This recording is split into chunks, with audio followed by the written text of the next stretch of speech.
I want to say that I believe in the rule of law. Our ability to address grievances in a civil manner in the court of law is fundamental to our freedom as Americans. Our jury system is not perfect, but it works, and certainly a hell of a lot better than most other countries in the world. The lawyer I'm going to be talking to is an excellent trial lawyer who cares about helping people and making sure that they get a fair shake.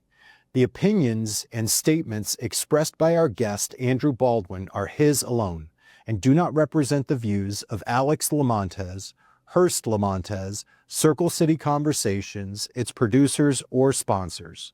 This miniseries is intended to share their story. Thank you all for tuning in to Circle City Conversations.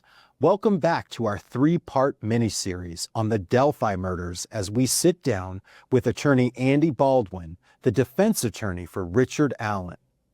Andy unpacks one of Indiana's most scrutinized cases for us. This episode turns the spotlight on the investigation itself, from search warrant affidavits that misrepresented witness accounts to missing recordings, untested evidence, and conflicting expert testimony.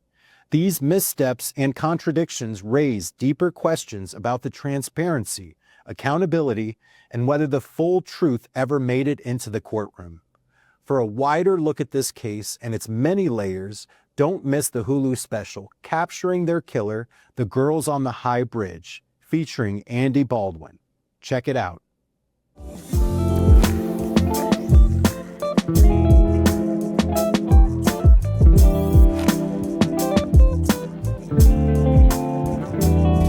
You know what?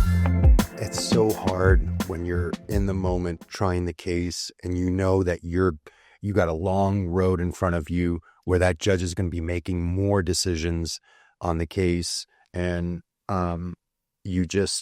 such a tough balance, representing your client as zealously as you possibly can, but knowing that these decisions will have effects down the road on the case. It's multifaceted. I mean, first and foremost, is that you have to think about the jury of 12 or 14, or there was actually 16, I think, with all the alternates.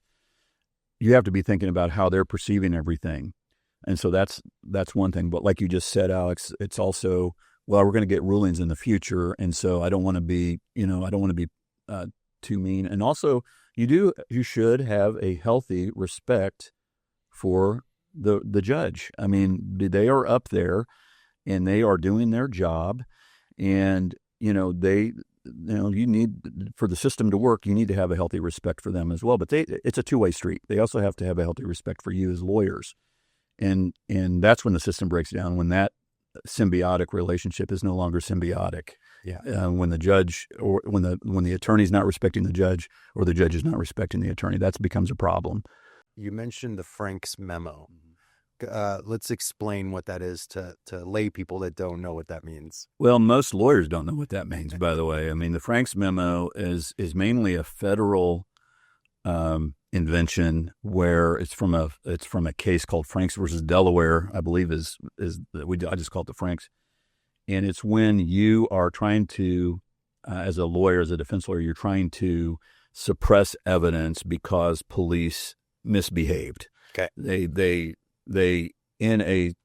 It's almost the most common way of the misbehavior is that the police have written something in a probable cause affidavit for a search warrant that is either not true, or they left out big facts that, because a judge is going to get this probable cause affidavit and read it.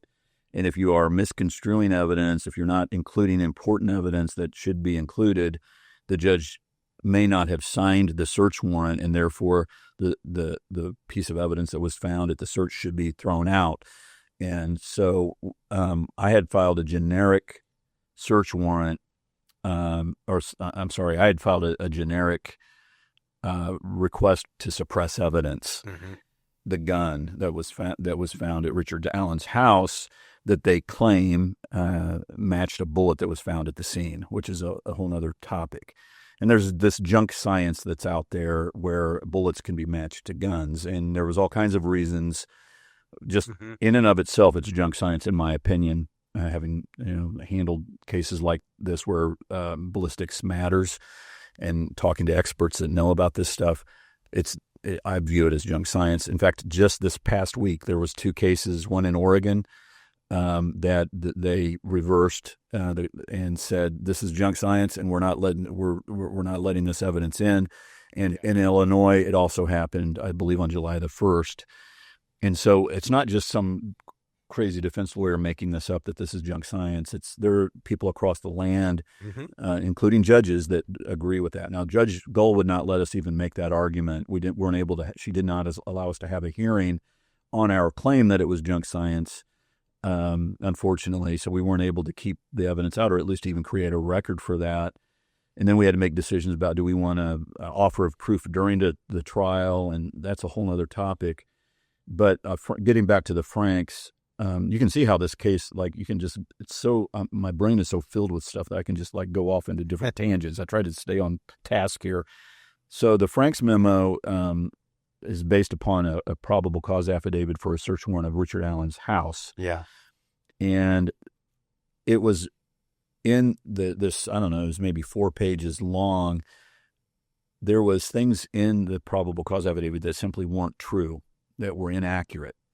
There was also lots of stuff that was not included in this probable cause affidavit filed by the now sheriff of Carroll County, Tony Liggett, who signed it, and then it was signed off on by the elected prosecutor, whose name is Nick McClelland.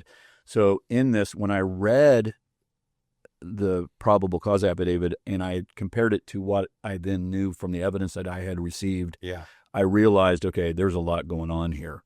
And so I had filed a generic motion to suppress. We do that as lawyers because we don't want to tip the prosecution off necessarily about what is the reason, because then prosecutors can, and I don't want to, listen, there's a lot of great prosecutors out there, so I'm not trying to cast aspersions on every prosecutor, but it would be ignorant for me to say, based upon experience, that prosecutors don't go to police and say, well, they're saying this in the motion to suppress. Now, if this happened, then that's no longer a problem. Did that happen?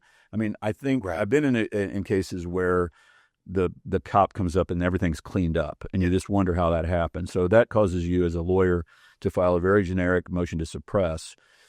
Well, once that was filed, then I started to realize, okay, there's a lot more going on here with this probable cause affidavit. Some of it's inaccurate. Some of it is, there's a lot of stuff that should have been included that wasn't. And so when we showed up for this is, I believe, June the 15th of 2023, we showed up for the suppression hearing, and I could tell from Nick McClelland's phone calls, because I had alerted him, because believe it or not, I mean, there's a lot of people that don't like me apparently out there in the world.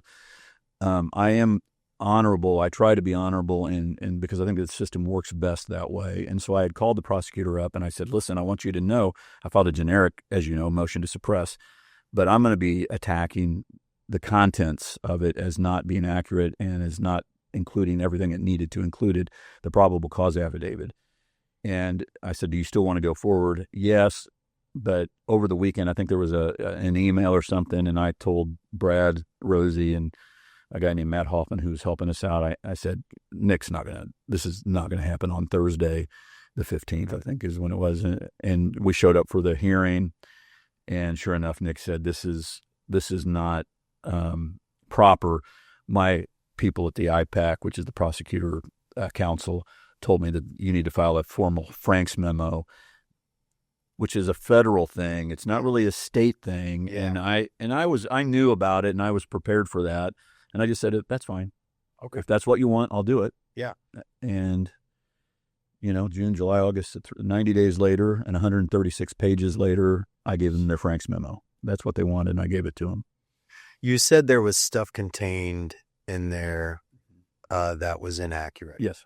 What were some of the things that kind of stood out to you? Well, the one thing that was easy to show was there is a lady, and in Delphi lore, they call her the Muddy Bloody Lady. Her name's Sarah Carbaugh.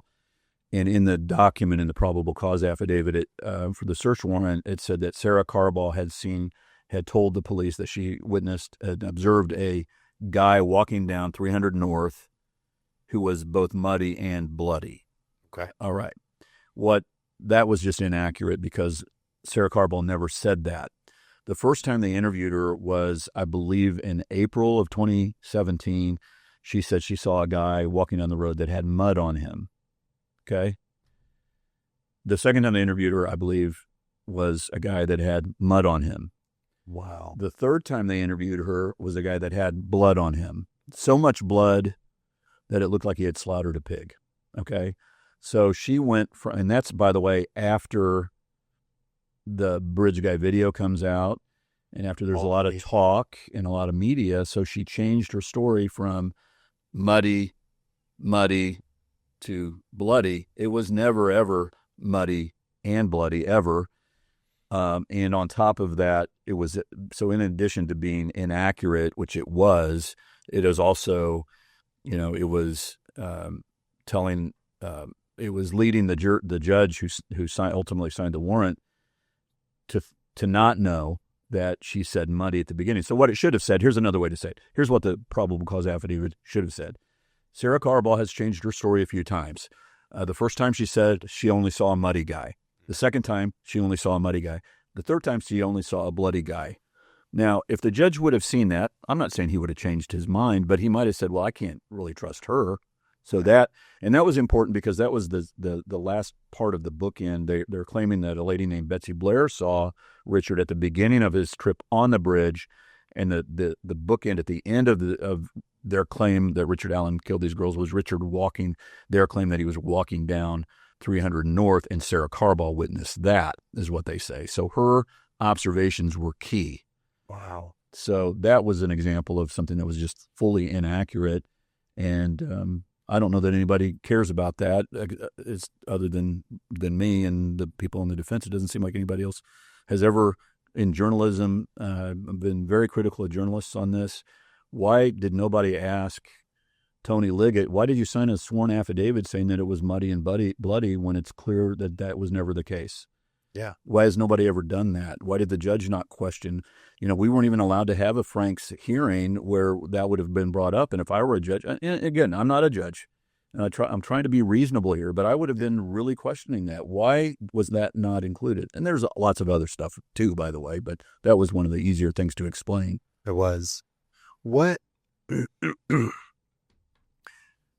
those that are listening that maybe just paid attention to the news media and the news coverage, what are some of the lesser known facts about the case that you want other people to hear?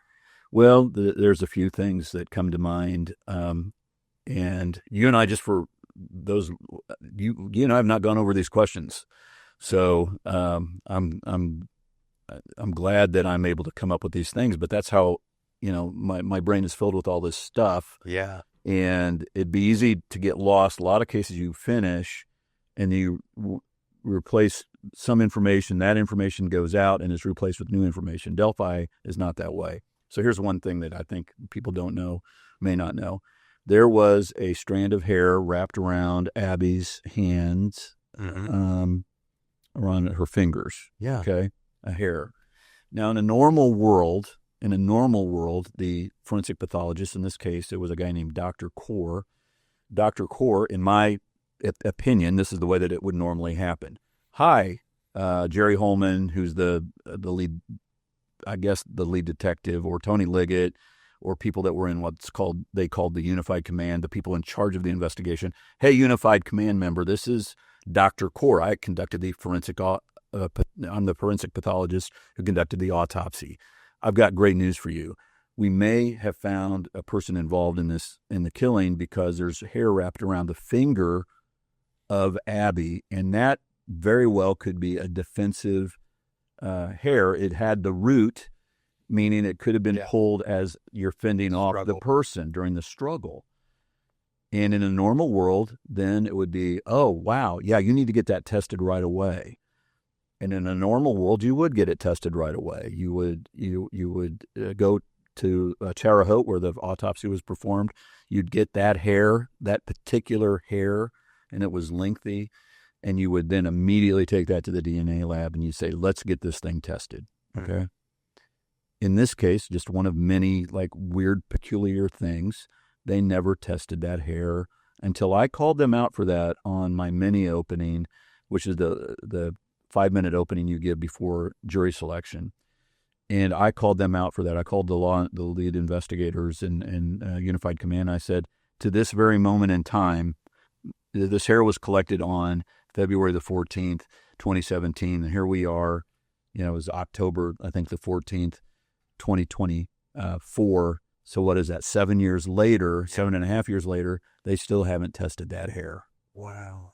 And that, in a normal world, that would be the easiest no-brainer. And that should have clued everybody in about the type of investigation that's going on here. All that does, that lack of investigation, of not getting the hair tested back in 2017, lends itself to conspiracy theories, mm-hmm. Which are rampant in this case.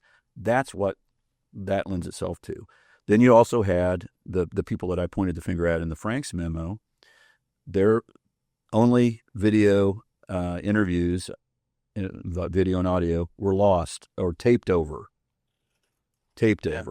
along with, I don't know how many days it was. 14, was it 40 some days, maybe longer, of video. Now, I had been seeking these. I knew from one document out of a million that I had been looking.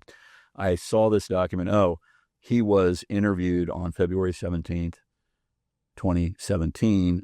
This other guy was interviewed, who's a suspect, that was a suspect back then, and was being looked into. Both of them Odinists. The son who dated Abby, his interview is missing as well. And I'd been asking for those things since August of 2023. And let me tell you how the real world works. When you tape over the first number of days interviews, where often that's where the most important information is. That's why everything's fresh. It's fresh on everybody's mind. Yeah. Their memories are as close in time as they're going to get. That's when that's considered what I would say very, very important evidence. You hold on to that. You make duplicates of that. Mm-hmm. You don't lose that. Well, according to the prosecution, according to police, in August of 2017, all of those interviews of the third-party suspects that I named in the Franks memo was allegedly taped over in August of 2017. And let me tell you how it works in the real world. When that happens, that's an earthquake. That's a seismic earthquake of epic proportions. Like, it's running through the investigative units that are in charge. Like, Jerry Holman is the state trooper. Doug Carter was the superintendent. The FBI was involved at that still at that time. Everybody would know that. The prosecutor, everybody would know. It's like, oh my God, we just taped over this. And there would be CYA letters out and CYA reports out there, and everybody would know it. It'd be at the top of their brain. It would be the biggest thing that's happened. Oh my gosh, we taped over evidence. I can't believe it. We're going to be called out on this. This is embarrassing. And plus, we need to go back and redo these interviews, all of that. So that is back in August of 2017 when they claim this tape over happened, okay? I started asking for that evidence in the fall of 2023, mm-hmm. in August, particularly August the 10th. That was a Thursday. And so right after Jerry Holman was deposed by me. They knew then we had revealed that we were looking into this Odinism business. Where are all of these interviews of these people that were interviewed within 3 days of the girls being found? Where are these important interviews? Okay, we'll get to you on that. We'll get to you on that. We'll get to you on that.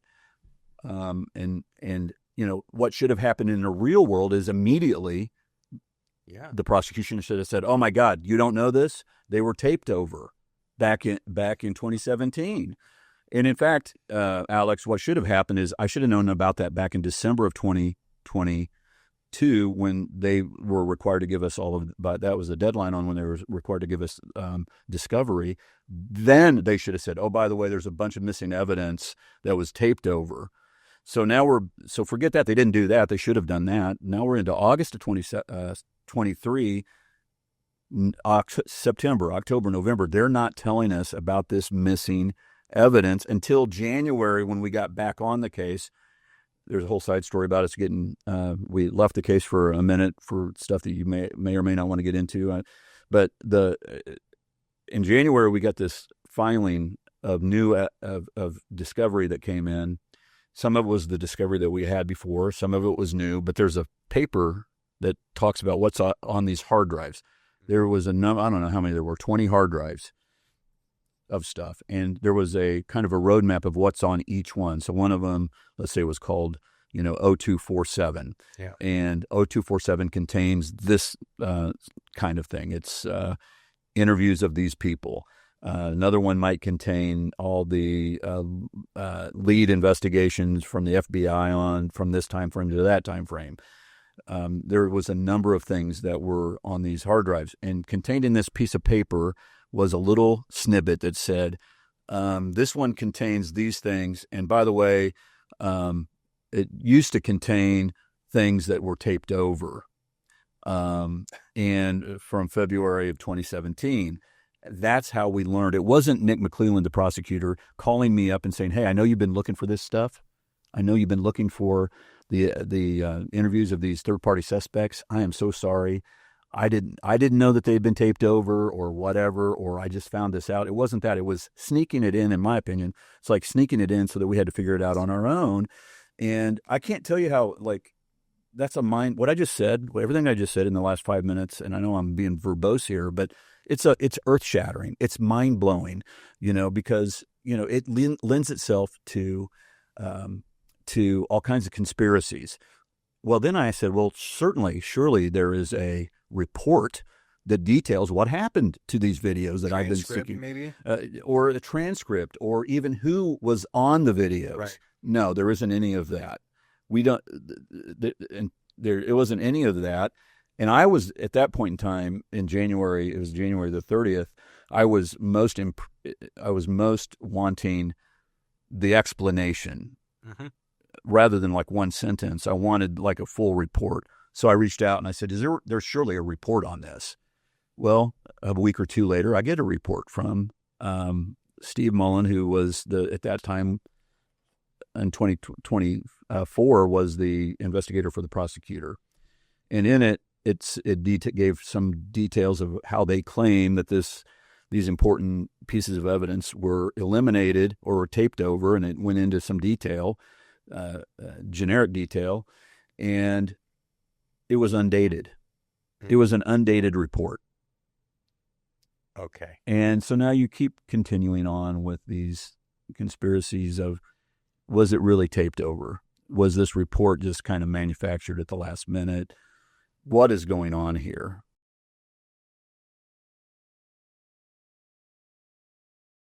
My family immigrated here from Cuba after Fidel Castro took over, and this government took everything from my family, and that attracted me to be a lawyer.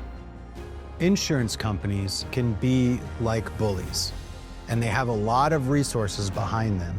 Give us a call here at Hurst Limontes. We are protective of our clients because our clients matter and you matter. Indiana's trusted personal injury law firm is proud to partner with the Indiana Fever for 2025, bringing the same passion, persistence, and power to the courtroom that the Indiana Fever bring to the court. At Hurst Limontes, we fight for the injured and stand up to those who can't stand alone. Just like the Fever fight every night for victory and community pride. This partnership is more than just about basketball. It's about resilience, leadership, and giving back to Indiana, on and off the court. So this season, when you cheer the Fever, remember, there's a team in the courtroom with the same winning spirit.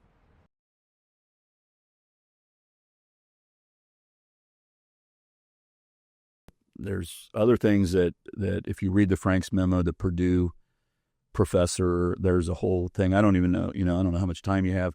I know there's going to be a part 2, but or whatever, and I can come back. But there's a very bizarre thing that happened. They tried to hide a Purdue. It looks very apparent they tried to hide a Purdue professor from us, and then Jerry Holman in his deposition. So in his deposition on August the 10th was a big day in this case. August the 10th of 2023. It was a big day.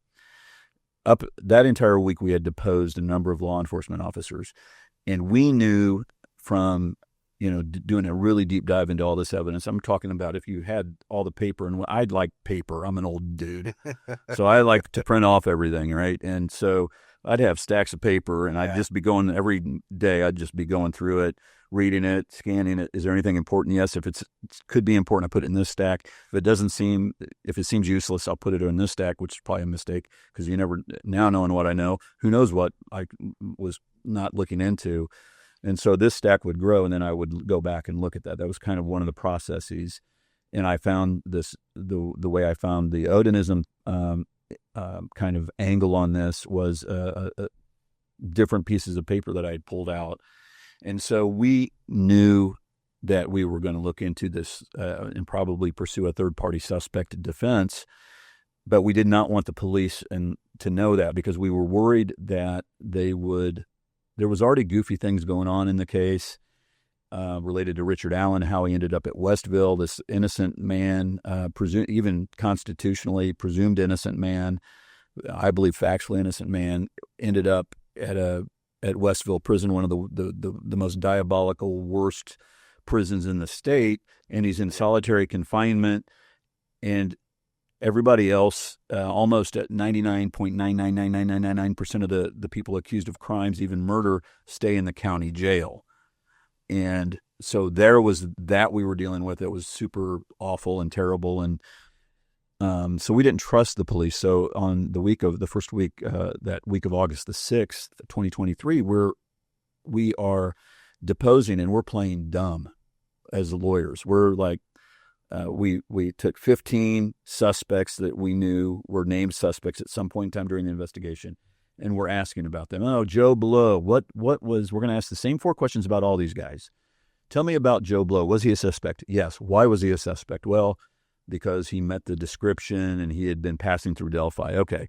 Did you investigate this? Yes. Was he excluded as a witness, as a suspect? Yes. Why? Because of this.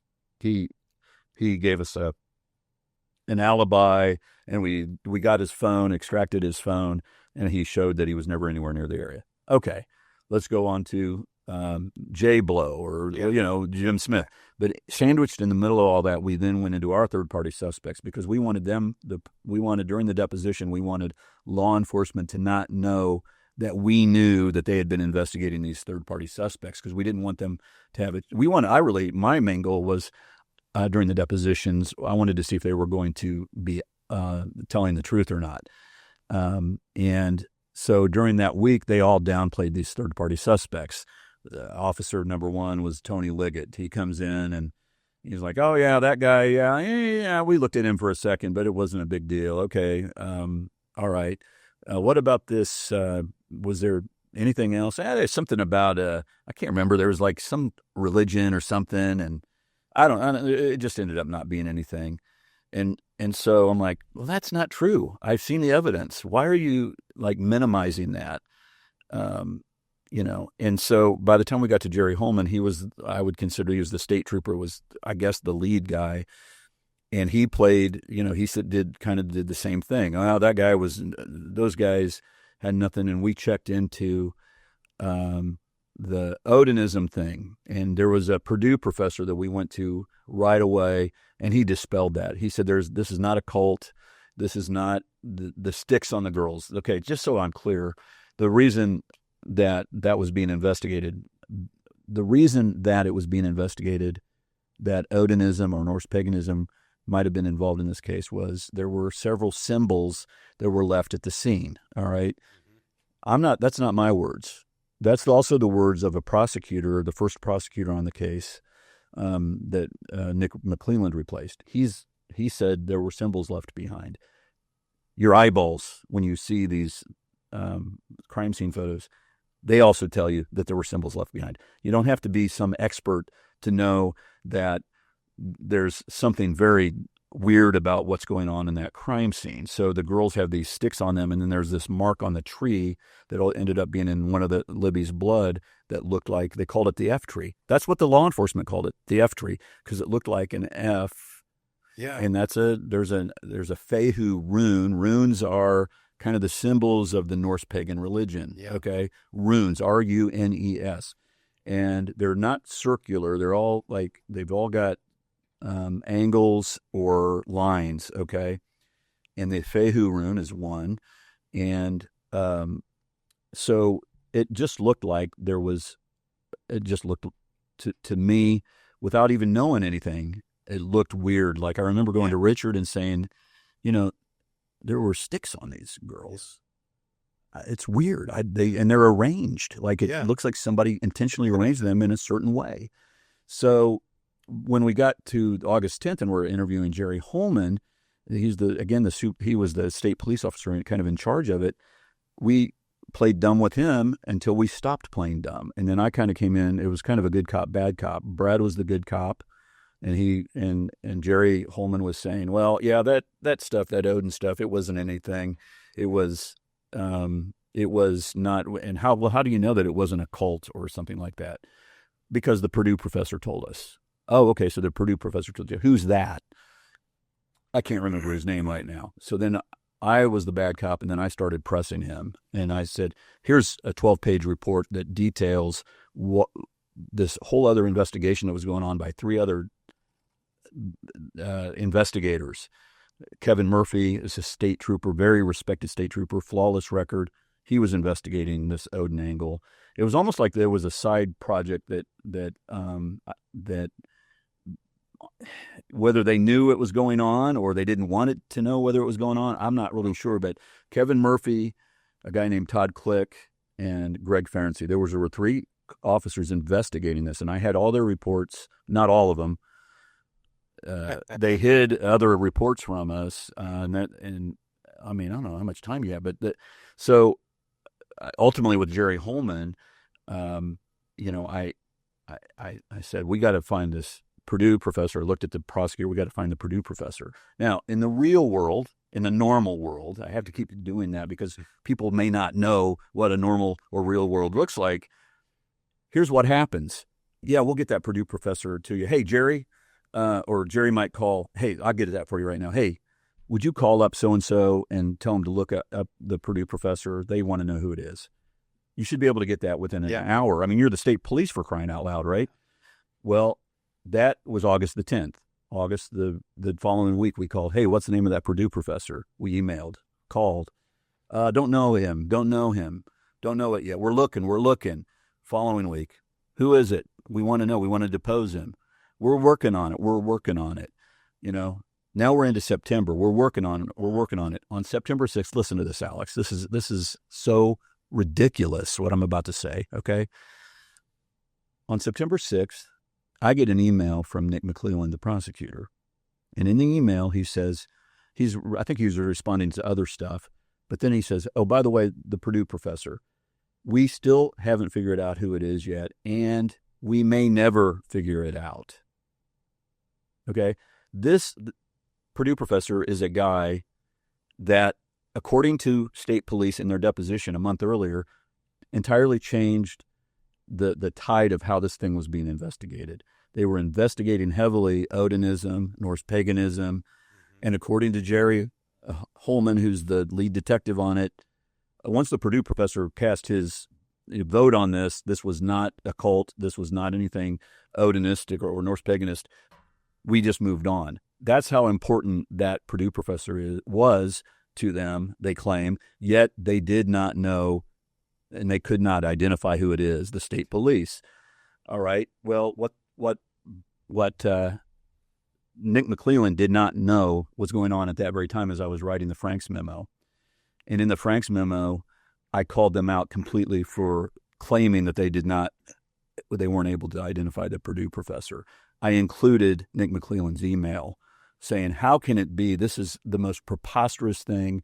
It's laughable. It's embarrassing. And if there wasn't a guy, in my opinion, falsely accused of murder, this would be laughable, but it's tragic. It really is that they're not allowing us to figure out who this Purdue professor is. It caused me to think, did the Purdue professor really say that this was an Odinism? I'll get you to the end of the story there. He didn't say that. And it seems to me that that's why they were trying to hide the Purdue professor from us. So on September the 18th, the Franks memo is filed, and until the judge shut it down and she put a seal on it so nobody could see it. But for about 2 hours or so, it was out there for the world to see. And, that's when the Purdue professor, the world knew that there was a missing Purdue professor. Yeah. Okay. That's on September the 18th. What was it? 12 days earlier, they weren't able to find it for the month and a half, and they may never be able to find it. So now the September 18th out, and there had to be I would love to have been a fly on the wall in Jerry Holman's office when that Franks memo came out for a variety of reasons, but particularly as it relates to the Purdue professor and Nick McClelland's as well. Because when that happened, they had to be like, oh my God, it's only a matter of time before the Purdue professor comes out of the woodwork and says, hey, that's me. Or somebody says, oh, I know the guy. He told me that he was working on that. And so lo and behold, Alex, September the 19th, the very next day, they find the Purdue professor that they could not find for a month and a half. The day that it comes out, the day after it comes out there, they find the Purdue professor. And you should have heard the interview because they sent the audio over, which I'm kind of surprised because it seemed, when you hear it, and I hope the Court of Appeals listens to it, you hear Jerry Holman interviewing this guy, and it's almost like a cross-examination. Like, now you remember that it was totally leading questions. You didn't believe there was any Odinism going on there, right? I mean, there was other, you didn't think that meant anything, right? I mean, and he's like, that's not what I didn't say that. It definitely could be it could have been, I can't remember the exact words. It was likely a Germanic runic script. Oh, well, no, are you sure about that? And then when you saw the report, and they still didn't send me the report right away, I had to ask and beg for that, and I didn't get that until October of 2024. But in his report at the very beginning, this is the report that they say that the police say caused them, the police, to go off the trail of these Odinists and these Norse paganists and move on to something else, is because of this report. Because the report says clearly that this is not Odinism. First paragraph of the report. Although I can't really be sure what this is, it is quite plausible. That's the phrase, quite plausible that this was a Germanic runic script. It's the exact opposite of what Jerry Holman said in his deposition. That's called, that's sworn statement. That's a sworn statement by Jerry Holman. I'm sure the state police are investigating him for perjury right now. I'm sure that is happening, okay? Because he lied under oath. Jerry Holman lied under oath when he said that the Purdue professor said that this was not a cult or anything Norse paganist. And then you take that fact that he didn't tell accurate information. To be generous, I'll say he didn't tell accurate information, Jerry Holman. But you take that and then you look into, well, why is it that they could not find the Purdue professor? It's because they didn't want us to know that. That's the most likely scenario. And I can't tell you how incredibly troubling that is, because now you have a prosecutor out there who sent me an email. Why is he sending me an email? Then later on we learned that they did know who the Purdue professor was in the mid to late August. Wow. We found a report that said that, and Nick McClelland never. Here's what Nick McClelland, and this is again in the real world, in the normal world, Nick McClelland calls you up and says, "Hey, I know you've been wanting to talk to the Purdue professor. We finally found who it is. I know that the Franks memo just came out, and it seems kind of weird that we just kind of found him out of the blue, but we just did. And I want to apologize, man, because I should have been able to find that out. Nothing like that. This is the normal. Normal is so far out of whack on this case that you start to lose perspective almost as a defense lawyer, and maybe even journalists. I don't know, because the Franks memo was a roadmap for journalists to start digging in and doing the work that investigative journalists used to do.